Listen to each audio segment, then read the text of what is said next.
এখন all India secular ফ্রন্টের শ্রী মোহাম্মদ নওশাদ সিদ্দিকীকে তার বক্তব্য রাখার জন্য অনুরোধ করছি।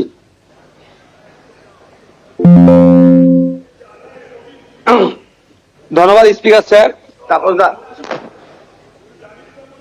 আপনাকে অল ইন্ডিয়া সেকুলার ফ্রন্ট পার্টির পক্ষ থেকে স্বাগত জানাচ্ছি স্পিকার নির্বাচিত হওয়ার জন্য।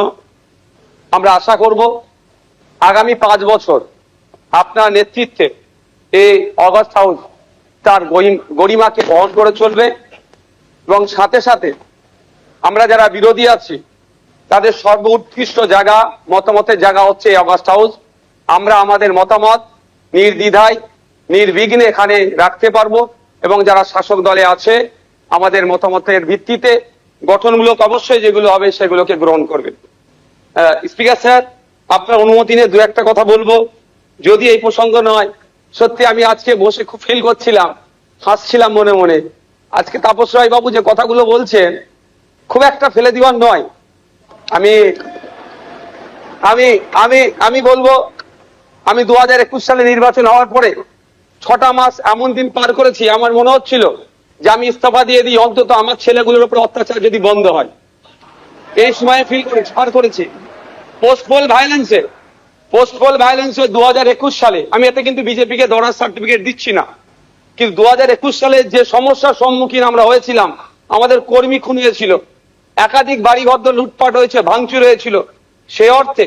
তবে হ্যাঁ, একটা জিনিস, এই 2026-এ দাঁড়িয়ে কিন্তু বেশ কিছু ধর্মের স্থান আক্রান্ত হয়েছে। মাননীয় মুখ্যমন্ত্রী মহাশয়কে এবং বিজেপি যারা আছে তাদেরকে বলবো সেইগুলো আপনারা লক্ষ্য রাখবেন। আজকে এই হাউসে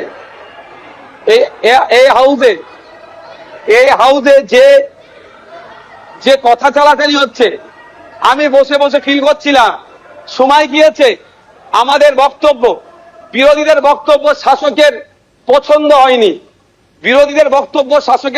হয়নি, চিৎকার করে বন্ধ করে দেওয়া হয়েছে। এই হাউসেও কিন্তু 21 থেকে 26 আমরা দেখেছি।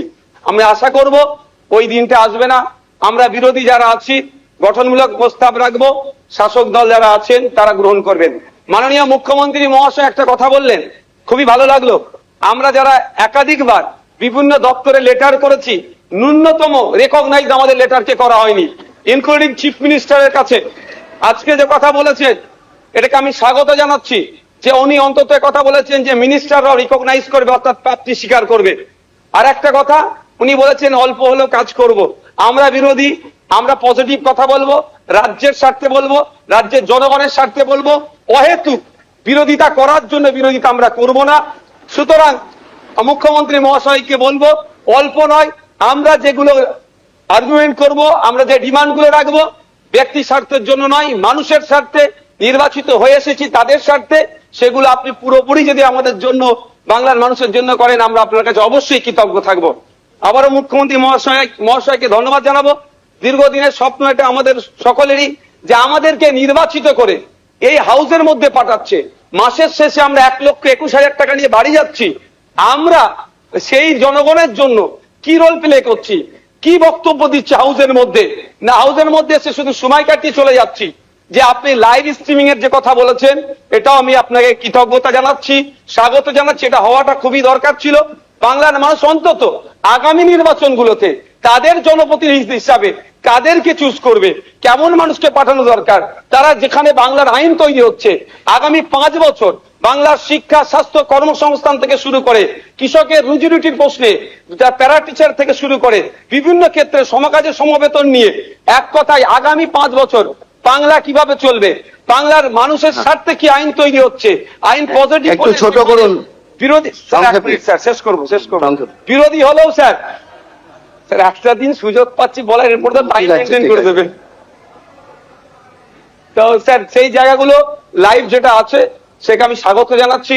আমি আবারও আপনাকে ধন্যবাদ জানিয়ে বলবো, বহুদলীয় যে গণতন্ত্র আছে সেটার পূর্ণ মর্যাদা দিয়ে আমাদের মতো ছোট্ট যারা বিরোধী আছি তাদেরকে পরিসর দেবেন।